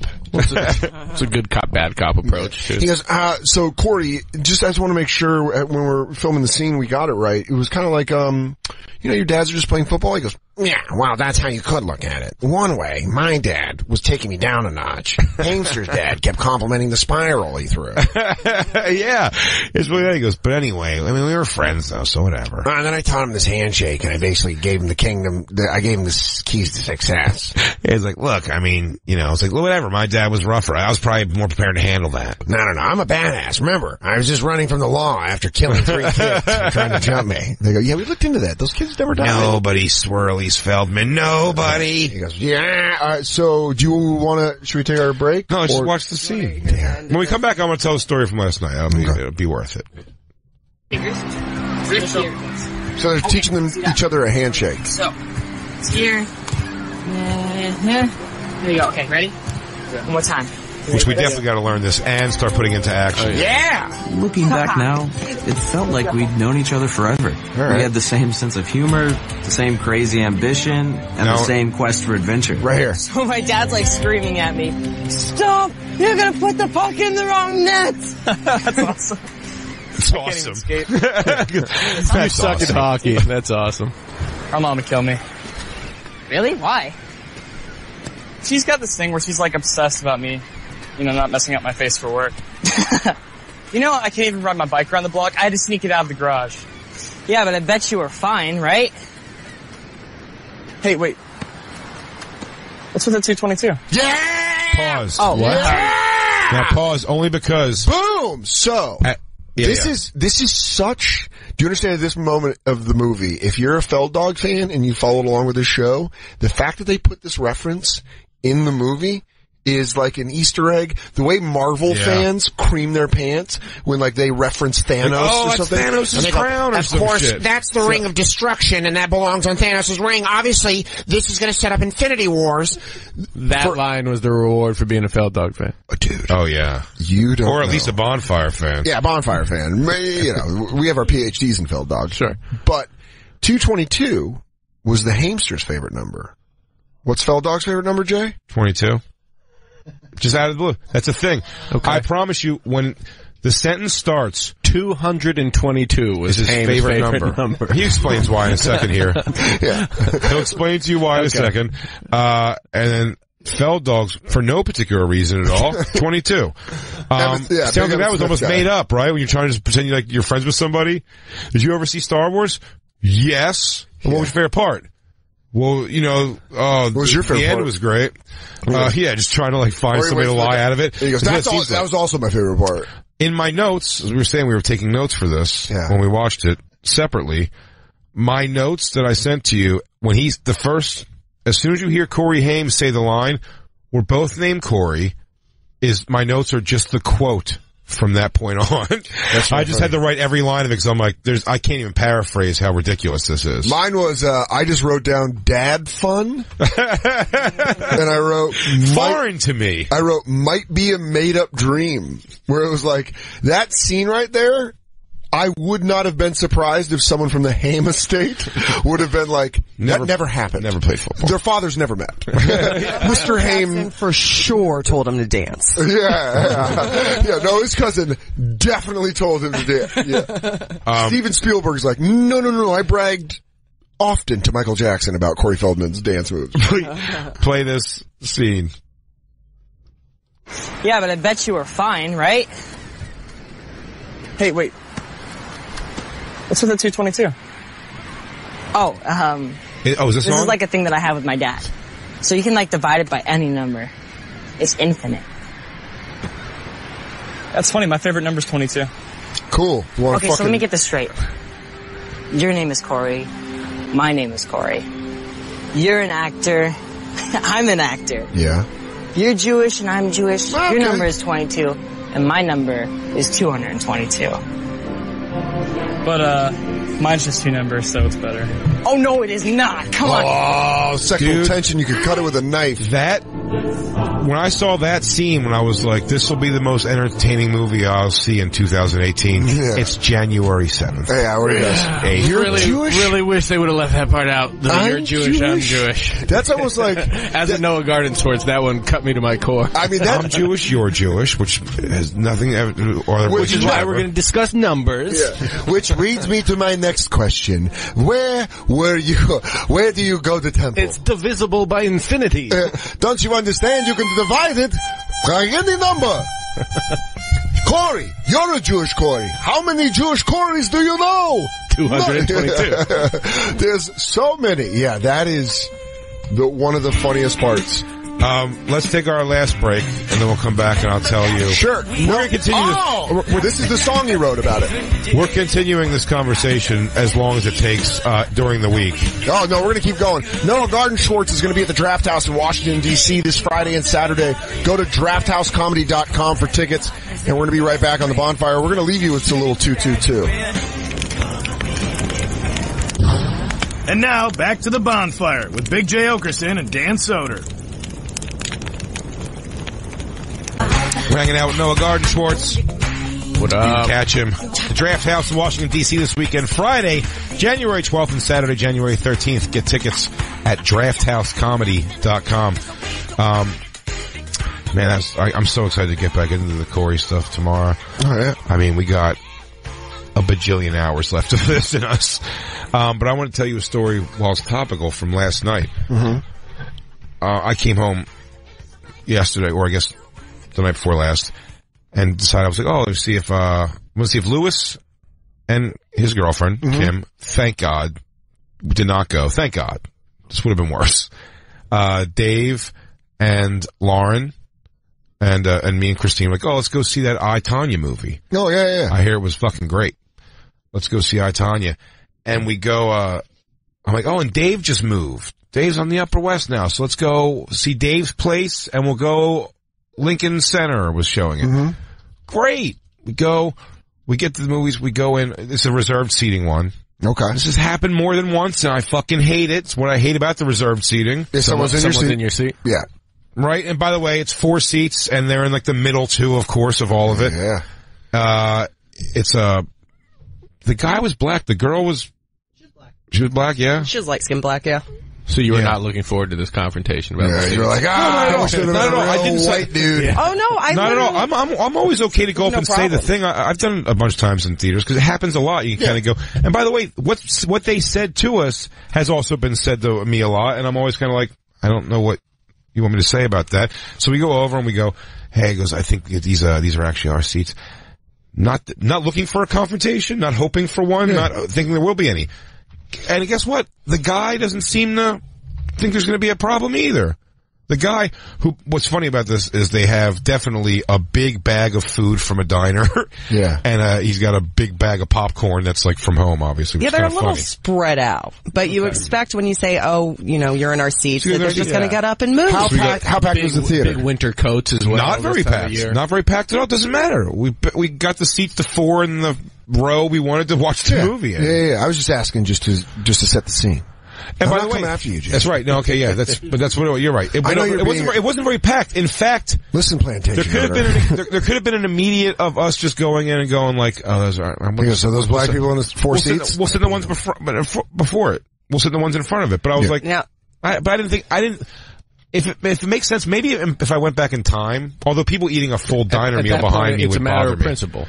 But it wasn't even. I just went in there and said, if it was so empty, and I'm like, they can move down. Yeah. Well, it's also a reason, and this was something that I didn't get out, is that the reason why you want them to move originally is that then we go, the 4 of us settle into other seats, somebody else comes in late, you're in our seats. So better just to take care of it right away. Yeah, what they told us is like, oh, somebody else is in our seat. Yeah, that's what they did. They go, oh, well, somebody was in our seat, so we figure, it's no big deal. We'll just go here.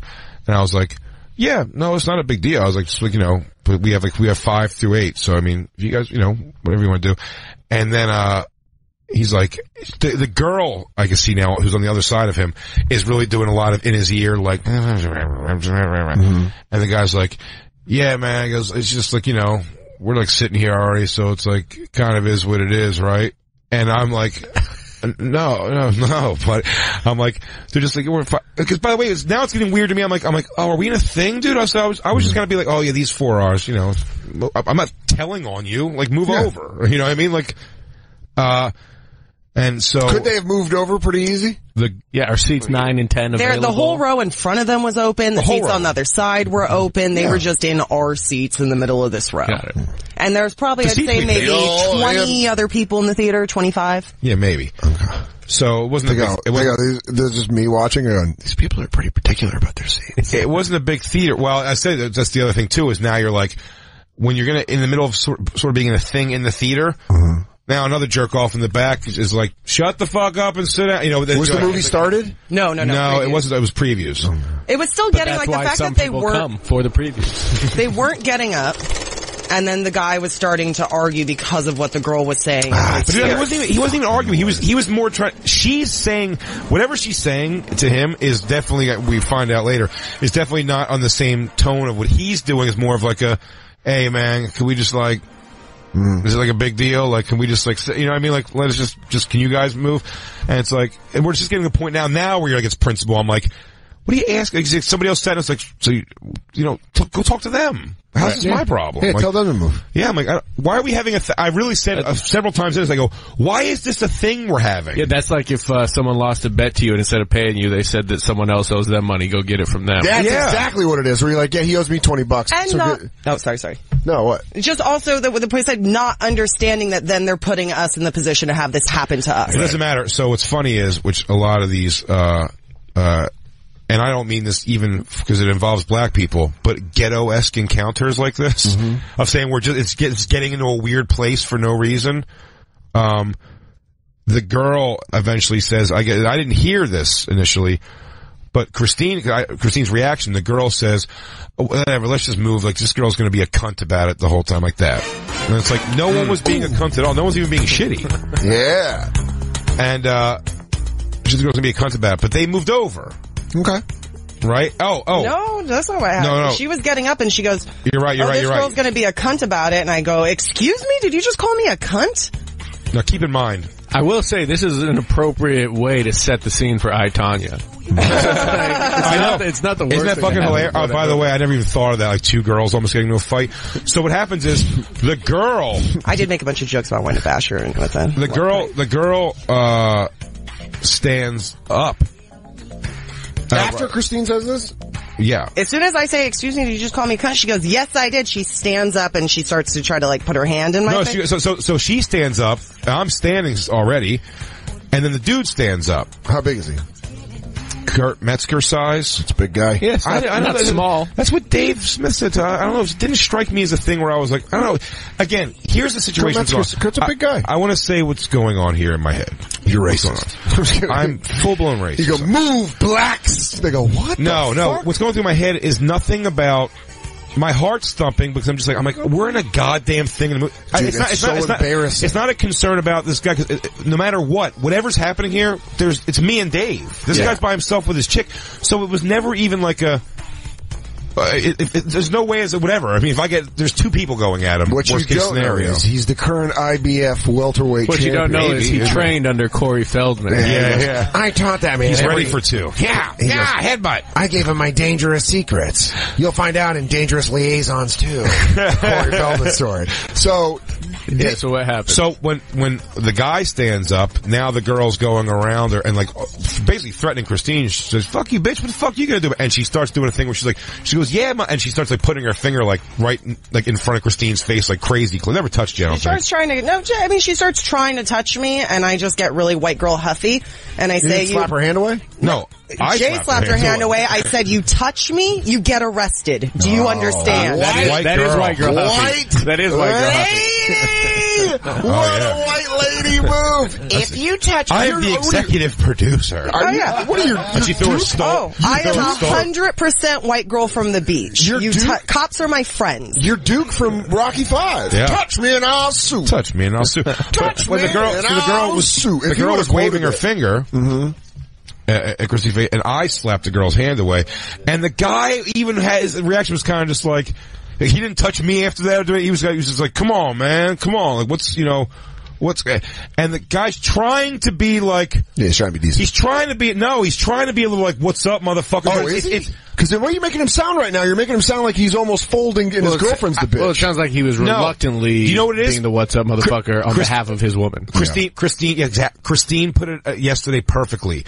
He's 21 Savage and Amber Rose. Oh. Yeah. If you have a girlfriend that acts like a cunt in public with you, you're probably a bitch boy. Ooh. Yeah, no, without a doubt. Shots fired, dude. This guy was definitely not Is this in reference to the 21 Savage, no hoes, I'm pulling up, no disrespect will be tolerated? Oh, dude. Oh my God, I didn't even see that. No, I was talking, we watched him with Amber Rose, and he just kind of like, yo, you so good to people, you just help people, and I love you so much. She was calling herself Captain Save-A-Ho, and then he was just like next to her as like her Robin, and you're like, well, he also did the slut walk of shame. Yeah, that's what we're talking about. Like, yeah, the whole thing. It's ridiculous. Yeah, if you're dating Amber Rose and she calls you and you don't have the balls to be like, I'm not going to your fucking parade. But it was like that. The girl was the mouthy one. The girl was the aggressive one. So he was more the like, come on, man. So when the guy, so as I'm saying, when they're sitting down, and now it's like starting to get a little like, I hear the girl talking shit still. You know what I mean? Like, and she's going like, fucking girl gonna be a cunt. And I was like, what are you talking about still? Well, no, they moved like 2 seats over from us, and then I was sitting on the end, and Jay had me switch because this girl kept talking.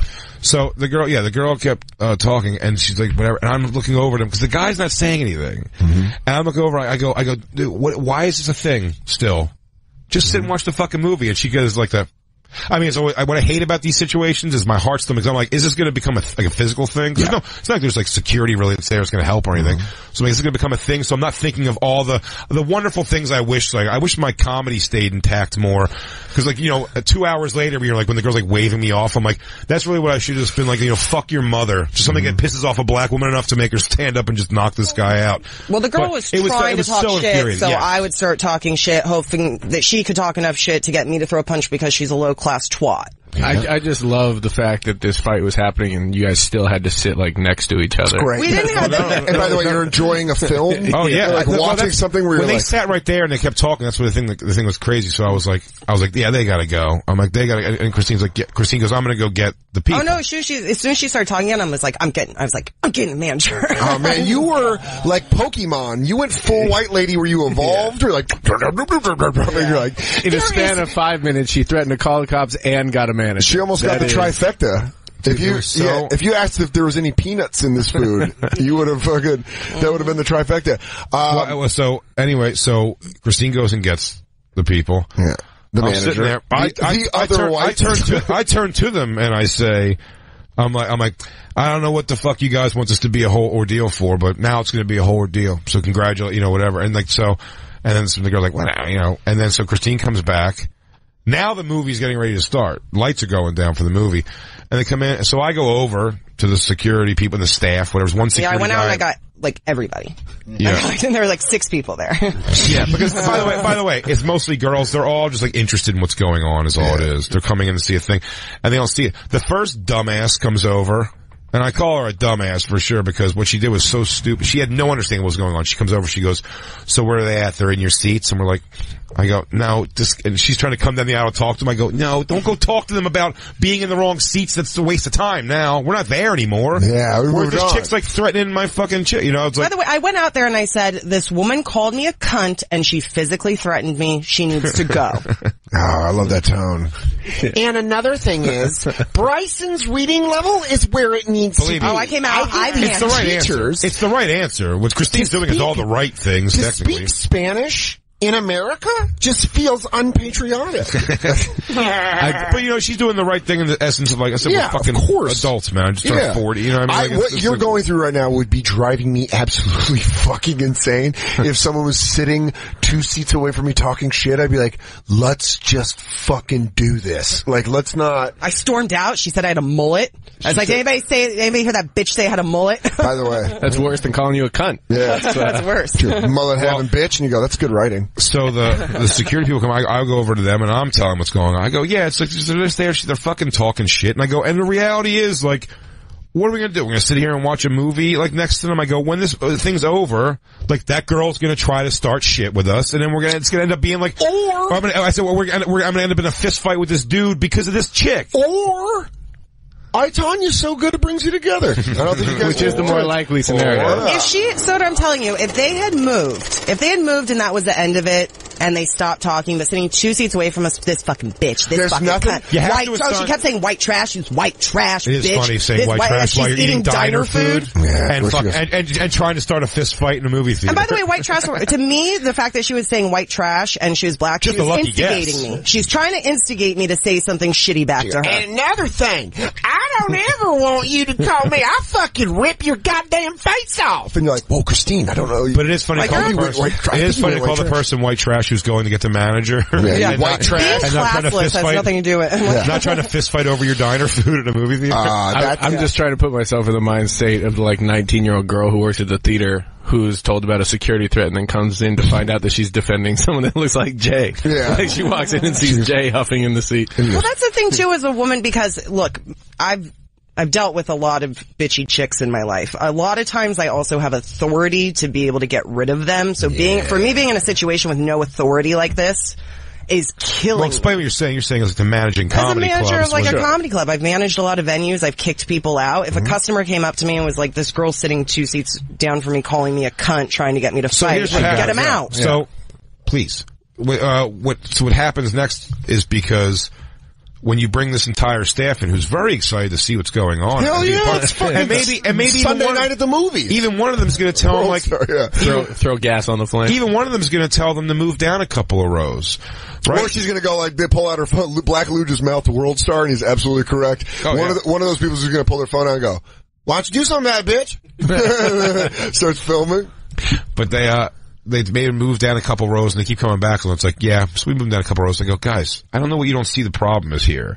I'm like, I can't even speak for them that they would want to continue to watch a movie here. It's like, well, we can't kick him out when it's like ends up being like he said, she said. I'm like, yeah, but we're saying like I mean, come on. I mean, I don't know, turn the fucking lights on and ask people. But then it's just like, at this point the movie's starting and we're just like, I'm like, you know what, we go, give us back all of our money for everything. Which they did. Well, no, they were gonna stand a security guard by them 2 rows down, and it's like, so now we're gonna sit here the whole movie hoping they fuck up, so the security guard gets them. Like, fuck this. Yeah. Like, they're not gonna go. So like, they're not leaving, so as I went up there and like, the best I can get in was like, as we're grabbing our shit, cause Dave Smith's kinda like, well, I go, dude, you can stay, I go, I can't watch a fucking movie. I go, as soon as the movie's over, I'm like, this fucking cunt's gonna, like, the whole movie you're gonna be thinking about that. But I'm saying, but the best I can do is they're sitting right next to where I'm getting our stuff from, and I go, this cunt's gonna fucking run her mouth after the show, and then we have to fucking beat up this guy. Like to me and Dave, I'm saying this, like, and then we're gonna have to beat this guy. I go, and it's just, for what? And I mean, whatever.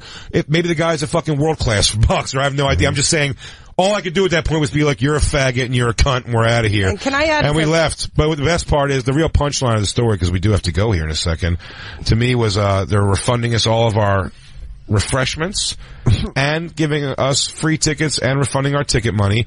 And then as we're sitting there waiting, just kind of like, you know, talking it out, and even like Dave was sort of in a half argument with the staff, and Christine was pretty wound up and pissy still. The guys returning our money for the concessions goes, he goes, this is a stupid question. Are you Big J. Oakerson?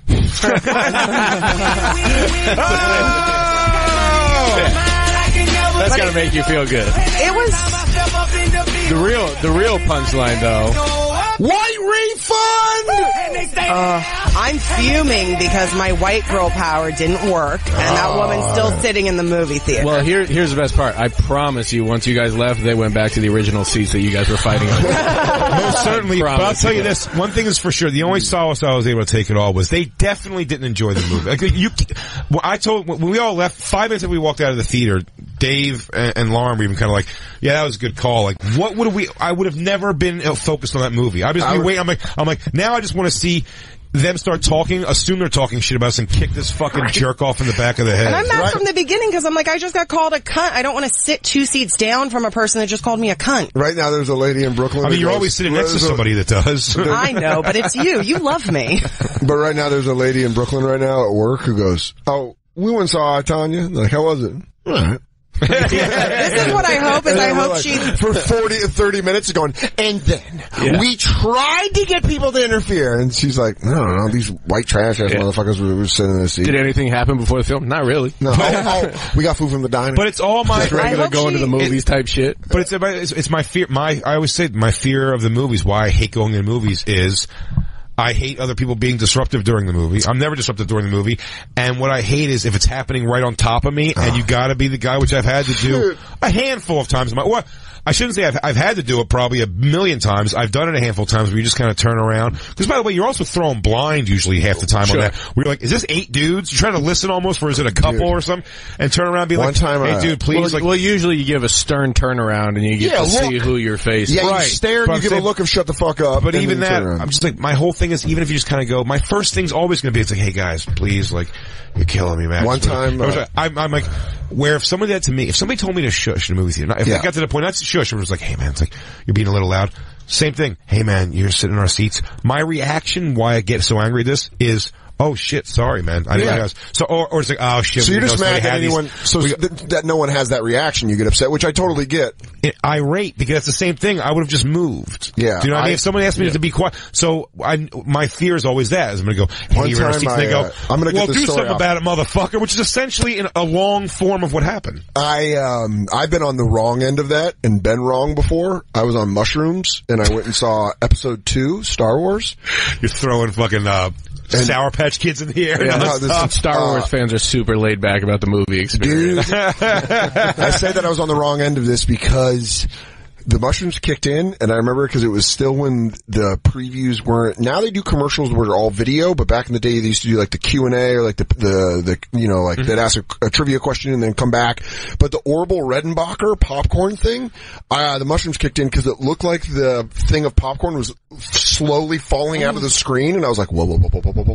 And 2 things happened. Number 1, a friend of a friend showed up with his friend who I didn't know, and we were like freshmen in college coming back to visit. And he's like, Dan Soder. I'm like, what's up, man? He's just sitting there with his friend, and I'm like, yeah, you guys doing good? I'm excited for Star Wars. This will be good. This guy was breathing heavy throughout the whole film. But he was breathing like this. He was going...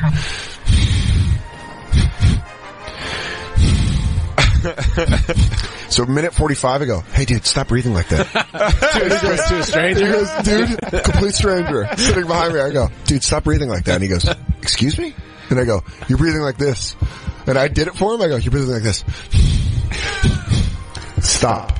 Please stop. You don't understand. The popcorn's about to fall on us. Dude, after the movie, my buddy Joey, we're walking in the parking lot, and he goes, hey, why did you say that to that guy? And I go, his breathing was very loud. And he goes, no, it wasn't. And I was like, you were hyper-focused. Yeah. And I was like, oh, fuck? And it was, I mean, I must have looked like such a raging psychopath. Just halfway, my eyes are just fucking, and I'm like, hey man, your breathing's real fucked up. But I mean, I get what you're saying. No, you set me all off again by saying they went back to our seats. You're goddamn right they did. I promise you. Yeah, and I bet they even flipped you off as you walked out. There's a big problem. I thought about going back in and just making a declarative, let's go fight right now outside. Like, I want to fight front of the thing. I was like, I'm sorry to have triggered you. I went back feeling like I left there just feeling like I had lost, but also glad I didn't fist fight some girl in a movie theater. That's the difference. You guys are fucking adults now, and you know when to walk away, and you know how to fucking use your white lady powers to get somewhat of a refund. And the refreshments refund? Did get a lot of refunds. Yeah, that's pretty strong. And free tickets. But it's really shitty to be in a situation as a chick, because say that was like, you know, two girls and then like... One cup? And I was with a friend. If I'm in a confrontation with a girl and there are dudes there, I have to understand as a chick that I'm immediately involving these dudes. Yeah, that's a good point. And it sucks, because it's like, I would even...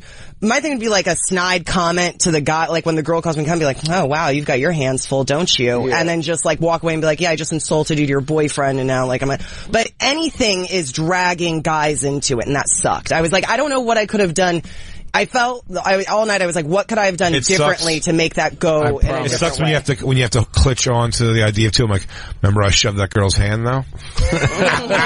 Were you taking the small wins? I don't know if you guys remember this, but I was pretty snarky when they asked us to move. Noah Garden Schwartz is going to be at the Draft House in Washington D.C. Campers, come out and see him, man. Fucking hilarious. This Friday, January 12th, and Saturday, January 13th. You can go get tickets at the DraftHouseComedy.com, and then Big J is going to be in Vancouver this Thursday through Saturday at the Comedy Mix. I fucking love that club. BigJComedy.com for tickets, and of course follow us at the Bonfire, SXM, Twitter, Instagram, Snapchat, all that. Danny Soder, you're going to be at Bananas in Hasbrook Heights, New Jersey. Oh yeah, bro. Don't make it seem like we're signing off before we get the Danny Soder credits. It's the 19th to 20th, bro. That's the 19th through the 20th of January. Get tickets for that and all of Dan's shows at dansoder.com.